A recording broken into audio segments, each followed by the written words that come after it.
दोस्तों नमस्कार। पिछले 10-15 दिन से हर रोज मुझे कम से कम 20-25 फ़ोन आ रहे हैं आपकी तरफ से यानी एमएसएमईज़ की तरफ से और साथ ही लार्ज कॉर्पोरेट्स की तरफ से भी। और वो कह रहे हैं कि भैया ये जो इनकम टैक्स में सेक्शन 43(b)(h है, जिसके द्वारा शायद एमएसएमईज़ का पेमेंट अब एक दिन भी डिले नहीं होगा, वो क्या है? दोस्तों मैं आज इस वीडियो में पूरी जानकारी दूंगा आपकी और शायद आपको फिर ये लगेगा कि अब किसी की हिम्मत नहीं है कि वो माइक्रो स्मॉल एंटरप्राइजेस का पेमेंट एक दिन भी डिले कर सकें, क्योंकि एक भी दिन डिले करने का मतलब होगा कि पहले जितना अमाउंट डिले किया है सरकार को 30% उसका जाकर दे दो। तो दोस्तों ये जो सेक्शन 43(b)(h है, ये सरकार का, आप ये समझिए कि एक जो सोशियो इकोनॉमिक वेलफेयर मेजर होता है उसके अंतर्गत सरकार ने इसको इंट्रोड्यूस किया है। और इसका जो पर्पज है वो ये है कि भाई जो भी माइक्रो एंड स्मॉल एंटरप्राइजेज हैं उनका समय से पेमेंट मिलता रहे। दोस्तों हम लोग जो अपनी अकाउंटिंग करते हैं ना, आप सब जो एमएसएमई हैं जानते हैं कि भाई एक्रूअल बेसिस पर करते हैं, यानी कोई परचेज कर लिया, पेमेंट हुआ या नहीं हुआ उसका हम अपना एक्सपेंसेस में डाल लेते हैं, कोई और एक्सपेंसेस है तो ड्यू बेसिस पर करते हैं। लेकिन सरकार ने पहले से ही एक इनकम टैक्स में सेक्शन 43(b) जो है वो अनाउंस कर रखा है और उसके द्वारा उन्होंने बताया था कि देखिए भाई कुछ एक्सपेंसेस ऐसे हैं जो आपको एक्रूअल बेसिस पर नहीं, एक्चुअल पेमेंट के बेसिस पर दिए जाएंगे, जैसे ईएसआई पीएफ, इस तरह के जो गवर्नमेंट स्टैट्यूटरी ड्यूज हैं उनके बारे में ये सेक्शन 43(b), मैं समझता हूं आप सब इसके बारे में जानते ही हैं।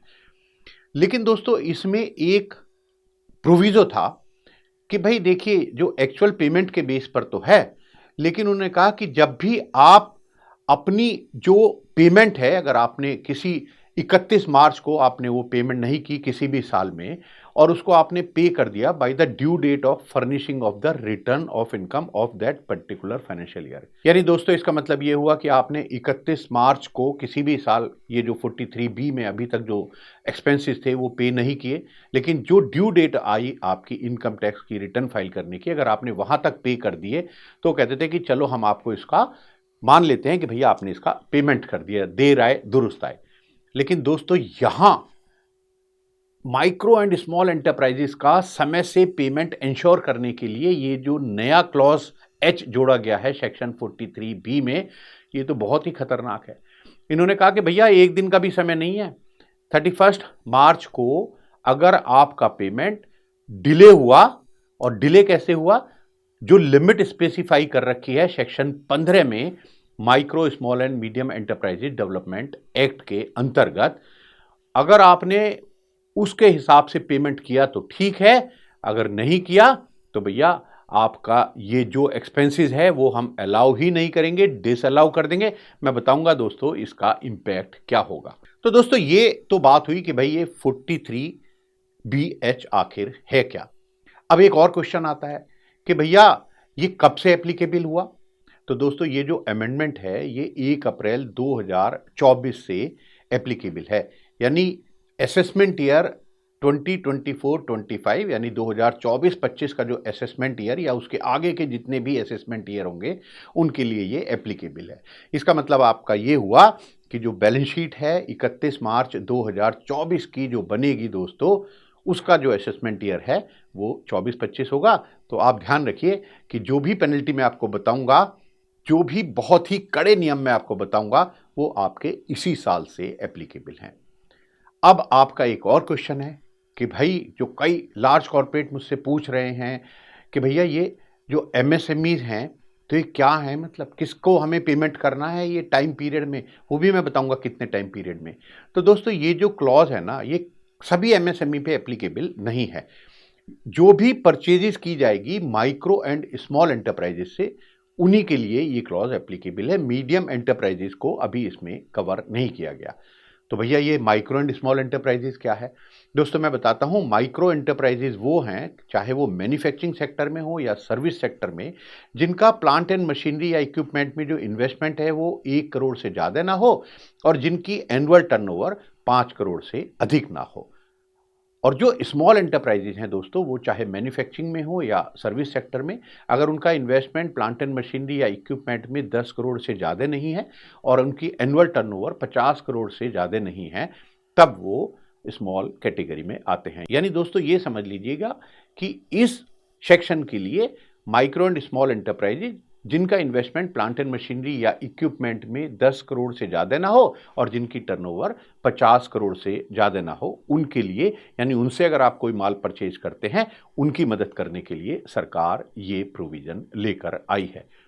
अब आपका दोस्तों एक क्वेश्चन ये होता है कि भैया जो ट्रेडर्स हैं, आप बार बार तो बोल रहे हो मैन्युफैक्चरर और सर्विस प्रोवाइडर, ये ट्रेडर्स ये क्या एमएसएमई में नहीं आते? हम ट्रेडर से माल परचेज कर लें तो भैया ये 45 डेज का कोई जो खतरा है हमारे पास, ये तो नहीं मंडराएगा? दोस्तों वैसे तो सरकार ने, ministry of micro small and medium enterprises ने 2 जुलाई 2021 को एक ऑफिस मेमोरेंडम इशू कर दिया था और उसमें उन्होंने कहा था कि देखिए भैया जो रिटेल एंड होलसेल ट्रेडर है ना, वो भी अब अपने आप को उद्यम रजिस्ट्रेशन पोर्टल पर रजिस्टर कर सकते हैं और अपना उद्यम रजिस्ट्रेशन ले सकते हैं।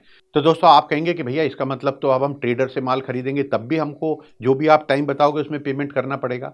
लेकिन दोस्तों यहाँ ये जो office memorandum ministry of micro small and medium enterprises ने इशू किया, उसमें ये भी कह दिया उन्होंने कि भैया देखिए जो रिटेल एंड होलसेल ट्रेड जो है ना, इनमें जो रजिस्टर्ड होंगी एमएसएमई, उनको जो फायदा मिलेगा वो केवल प्रायोरिटी सेक्टर लेंडिंग के लिए ही दिया जाएगा। तो दोस्तों इसका मतलब ये हुआ कि जो डिलेड पेमेंट का बेनिफिट है वो रिटेलर्स को नहीं मिलेगा। तो भैया आप रिटेलर से अगर कोई सामान परचेज करते हैं और थोड़ा डिले विले भी कर देते हैं तो आपको ये पेनल्टी तो कम से कम नहीं भुगतनी पड़ेगी। अच्छा, अब दोस्तों एक और बहुत ही इंपॉर्टेंट क्वेश्चन, बात हो रही है कि भाई 45 डेज में या 15 डेज में पेमेंट करना है, तो ये 45 डेज और ये 15 दिन ये कैसे कैलकुलेट करेंगे? क्या सिस्टम है? किसको 45 डेज में पेमेंट करना है, किसको 15 दिन में पेमेंट करना है? दोस्तों ये बहुत ही इंपॉर्टेंट है, प्लीज़ इस वीडियो को आखिर तक जरूर देखिए क्योंकि ये आपके बहुत ही काम आने वाली है। ऐसा ना हो कि छोटी सी चूक हो जाए और 30% सरकार आपसे ले जाए। दोस्तों वीडियो थोड़ी लंबी जरूर होगी लेकिन काम की बहुत होगी। दोस्तों micro small and medium enterprises development act, मैं जिसको हमेशा कहता हूं कि आप अपने टेबल पर जरूर रखिएगा, उसमें एक चैप्टर 5 है और वो चैप्टर 5 जो है ना, वो डिलेड पेमेंट की समस्या का समाधान है। वहां पर सेक्शन 15 से लेकर सेक्शन 24 तक हैं इस चैप्टर 5 में। दोस्तों वहां पर जो टाइम लिमिट प्रेस्क्राइब की गई है सेक्शन 15 में एमएसएमईडी एक्ट के, तो मैं दोस्तों आपको बता देता हूं कि ये सेक्शन 15 में आखिर लिखा क्या है। Where any supplier supplies any goods और renders any services to any buyer, the buyer shall make payment thereof on or before the date agreed upon between him and the supplier in writing। तो ये कहा कि भैया देखो, अगर आपने एक एग्रीमेंट कर लिया बायर और सेलर ने कोई भी सामान देने के लिए या सर्विस देने के लिए, तो भैया जो एग्रीमेंट किया है उसके अंदर अंदर आपको पेमेंट करना होगा। लेकिन दोस्तों असली बात तो अब है, एक नीचे प्रोवाइडेड दिया है कि provided that in no case the period agreed upon between the supplier and the buyer in writing shall exceed 45 days from the day of acceptance or the day of deemed acceptance। तो ये कह दिया भैया कि भैया ठीक है, agreement तो तुम कर लो, लेकिन एक बात का ध्यान रखना, ये तुम्हारा एग्रीमेंट किसी भी हालत में 45 डेज से ज़्यादा नहीं हो सकता। मैं आपको ये भी बताऊंगा कि अगर आपने 45 डेज से ज़्यादा कर लिया, क्योंकि नॉर्मली आप करते हैं 60 दिन, 90 दिन, 120 दिन, तब क्या होगा, लेकिन एक्ट ने आपको ये बता दिया है। और एक उन्होंने एक बात और कही, यहाँ तो उन्होंने कहा कि भाई चलो अगर आपने एग्रीमेंट कर लिया तो 45 डेज से ज़्यादा है, आप किसी का पेमेंट डिले नहीं कर सकते। तो दोस्तों आपका जो बायर है उसने कहा कि भैया हम एग्रीमेंट ही नहीं करते, जब मर्जी होगी पेमेंट कर देंगे, फिर तो कोई दिक्कत नहीं है। लेकिन जो एमएसएमईडी एक्ट है वो भी बहुत चतुर है दोस्तों, सरकार बड़ी होशियार है माइक्रो एंड स्मॉल एंटरप्राइजेस की मदद करने के लिए। उन्होंने कहा कि भैया जहां पर कोई एग्रीमेंट नहीं है वहां पर आपको before the appointed day payment करना होगा। दोस्तों अब आपको 2-3 चीजें यहां पर जरूर समझनी है। आप कहेंगे भैया ये अपॉइंटेड डेट, ये कौन सा अपॉइंटमेंट लेना है, किससे लेना है, सरकार के पास जाना है, कहां जाना है अपॉइंटमेंट लेने के लिए? दोस्तों इसके लिए भी एमएसएमईडी एक्ट में एक सेक्शन 2B है, वहां पर उन्होंने डिफाइन कर दिया भैया अपॉइंटेड डेट क्या है। दोस्तों appointed date means the day following immediately after the expiry of the period of 15 days from the day of acceptance or the day of deemed acceptance of any goods or any service by a buyer from a supplier। यानी इसका मतलब ये हुआ दोस्तों कि जैसे आपने कोई सामान दे दिया किसी को या कोई सर्विस दे दी, उसके बाद 15 दिन बस और गिन लीजिएगा, क्योंकि जिस दिन आपने कोई सामान दे दिया, कोई सर्विस दे दी, वो एक्सेप्ट हो गया, उसके बाद बस 15 दिन और गिन लीजिएगा, और वो 15 दिन बाद जो आएगा वो आपका ये दिन आ जाएगा जिसको आप बोलेंगे अपॉइंटेड डे। तो इसीलिए दोस्तों सरकार ने कहा कि भैया एग्रीमेंट मत करो और सजा भुगतोगे। वहां तो हमने कह भी दिया कि भाई 45 डेज तक का आपको टाइम मिल जाएगा अगर आपने एग्रीमेंट कर लिया, लेकिन अगर आपने एग्रीमेंट नहीं किया तब तो भैया आपको 15 दिन जो अपॉइंटेड डेट है उस पर पेमेंट करना होगा। दोस्तों उन्होंने एक और एक्सप्लेनेशन दिया, क्योंकि यहां पर एक्सेप्टेंस भी आ रहा है कि भाई डेट ऑफ एक्सेप्टेंस से 15 दिन वाला जो होगा वो अपॉइंटेड डेट होगा।